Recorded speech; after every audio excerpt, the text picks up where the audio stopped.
और पार्टी जो है नीतीश कुमार जी को अपना नेता यानी महागठबंधन का नेता माना है। और सोचने वाली ये बात है कि पूरे नॉर्दर्न इंडिया में अगर आप देखें, हिंदी पट्टी में देखें तो भाजपा का अब कोई अलायंस पार्टनर नहीं रहा। एक भी अलायंस पार्टनर भाजपा का नहीं है। और ये तो इतिहास बताता है कि भाजपा जहां रहती है, जिसके साथ रहती है, उसको खत्म करने में लगी रहती है। आप पंजाब देख लीजिए, आप महाराष्ट्र देख लीजिए, और जो बिहार में हो रहा था वो किसी से छुपा है क्या? हर एक लोगों को पता है कि क्या भाजपा की तैयारी थी। लेकिन जो देश में जो अराजकता का जो माहौल बन रहा है, जो सांप्रदायिकता जिस प्रकार से फल फूल रही है, जिस प्रकार से सामाजिक न्याय पे हमला हो रहा है, उसको देखते हुए, देश के माहौल को, स्थिति को देखते हुए, चाहे महंगाई हो, बेरोजगारी हो, आप अर्थव्यवस्था देख लीजिए, देश की सुरक्षा देख लीजिए, चीन घुस करके घर बना लिया, गांव बसा रहा है, आप क्या कार्रवाई कर रहे हैं? तो पूरी चीजों को देखते हुए, और आज का तो दिन भी बहुत ही महत्वपूर्ण दिन है। और महत्वपूर्ण दिन क्या है कि आज के दिन ही क्विट इंडिया की शुरुआत हुई थी, यानी अंग्रेजों भारत छोड़ो का नारा शुरुआत हुआ था।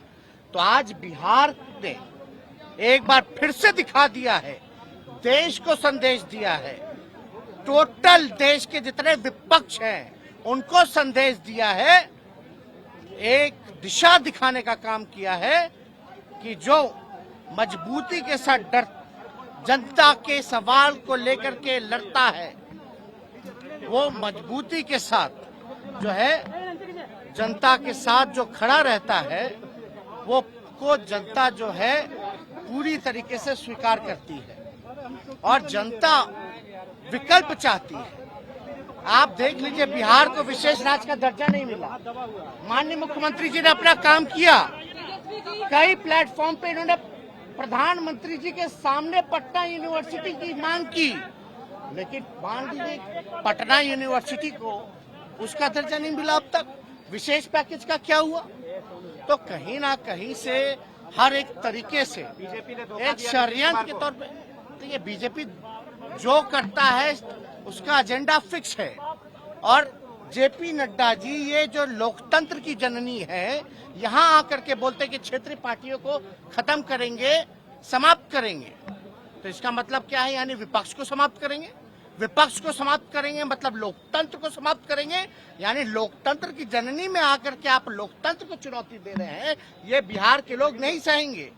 ये हमारा दायित्व है, सबसे पहले देश के संविधान को बचाना। और हम तो नीतीश कुमार जी को धन्यवाद देते हैं कि इन्होंने एक फिर से एक बार जो है लीडर निर्णय लेने का काम किया। आप बीजेपी का तो एक ही काम है, डराओ, जो डरता है उसको डराओ, और जो बिकता है उसको खरीदो। पूरे देश में क्या हो रहा है आपको नहीं पता, अभी झारखंड में क्या हो रहा है नहीं पता, महाराष्ट्र में क्या हुआ नहीं पता। तो इसलिए सभी लोगों ने, आज हमारे यहाँ 5 दलों की बैठक हुई महागठबंधन की, और हमको जिम्मेवारी दी गई निर्णय लेने की। तो हमने यही बोला कि मुख्यमंत्री जी अगर कोई निर्णय लेते हैं, उसके बाद हम अपना निर्णय लेंगे। इन्होंने निर्णय लिया बिहार के हित में, नेशनल इंटरेस्ट में, लोकतंत्र बचाने के लिए, संविधान बचाने के लिए, अमन चैन गंगा जमुना तहजीब बचाने के लिए। तो इसलिए, और हम लोग तो समाजवादी लोग हैं, हमारे पुरखों की जो विरासत है वो कोई और ले जाएगा क्या? ये हमारे पास रहेगा। तो इसलिए माननीय मुख्यमंत्री जी को धन्यवाद देते हैं। हम अपने पार्टी के राष्ट्रीय अध्यक्ष आदरणीय लालू जी को धन्यवाद देते हैं कि बीमार अवस्था में भी जो है, जो उनका भी जो निर्णय है, क्योंकि राष्ट्रीय अध्यक्ष है, उनके पास जब प्रस्ताव गया तो उनसे जब हम लोगों ने बात की, पार्टी के लोगों ने बात की, क्योंकि हर एक लोग, बिहार की जनता, हमारे पार्टी के वर्कर, हमारे पार्टी के विधायक, सब लोग चाहते थे कि जो किसी भी तरीके से भाजपा का जो एजेंडा है उसको बिहार में नहीं चलने देना है। और लालू जी को तो आप जानते ही हैं, आडवाणी जी के रथ को रोका था, किसी भी कीमत में ना झुकने को तैयार है, ना डरने वाले हैं। जो उनकी विचारधारा है उसकी लड़ाई लड़े। तो इसलिए हम पुनः मुख्यमंत्री जी को धराए। अरे भाई, हम लोग चाचा भतीजा लोग हैं, लड़े भी हैं, आरोप भी लगाए हैं, लेकिन हम लोग तो समाजवादी लोग हैं ना। तो हमारी जो पुरखों की विरासत है वो कोई और ले जाएगा क्या? हम लोगों का अधिकार नहीं है क्या? तो हर घर में लड़ाई होती है, हर भाई में बकझक होती है, तो उस पर ध्यान नहीं देना। अभी समय क्या है, समय क्या था? 2024 के लिए नीतीश कुमार क्या प्रधानमंत्री पद के अच्छे उम्मीदवार आपको दिख रहे हैं? देखिए, मुख्यमंत्री जी ने तो देखिए, जब हम लोगों ने जाति जनगणना के बारे में बात की, थोड़ी सी भी देरी नहीं लगाई, और दो बार जो है उस समय तो भाजपा के लोग ही जो है पूरी तरीके से अध्यक्ष थे उस समय के विधानसभा के चौधरी जी, विजय चौधरी जी, इनके ही अध्यक्षता में 2 बार पारित हुआ। तो उस समय भी आप बीजेपी का रोल देख रहे थे क्या था? यानी जो नेशनल इंटरेस्ट का जो एजेंडा था उसमें भी कितने, इनका तो मूड क्लियर था। तो क्या पीएम मटेरियल आपको दिख रहा है? पीएम के लिए आपके दावेदार मानते हैं? आप एक बात समझ लीजिए, ये सवाल हम मुख्यमंत्री जी पे छोड़, हमको इस पे कोई टिप्पा टिप्पणी नहीं करना है।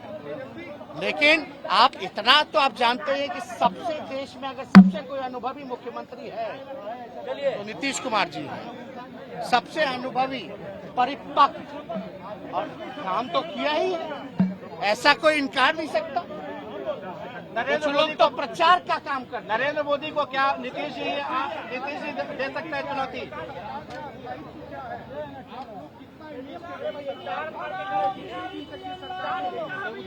बिना इंटरेस्ट के, और ये कोई अपना इंटरेस्ट नहीं है, ये बिहार का इंटरेस्ट है, बिहार के नौजवानों का इंटरेस्ट है। इसलिए 10 लाख जो रोजगार देने की बात किए थे, क्या आपकी सरकार भी हम करेगी? लोगों की बात चलेगी। अभी तो 10 लाख नौकरी, एक बार तारीख तो तय हो जाने दीजिए, 10 लाख नौकरी। तारीख तय हो जाने दीजिए, जनता के दुख दर्द को दूर किया जाएगा। सर एक बार बिक्री दिखा दीजिए।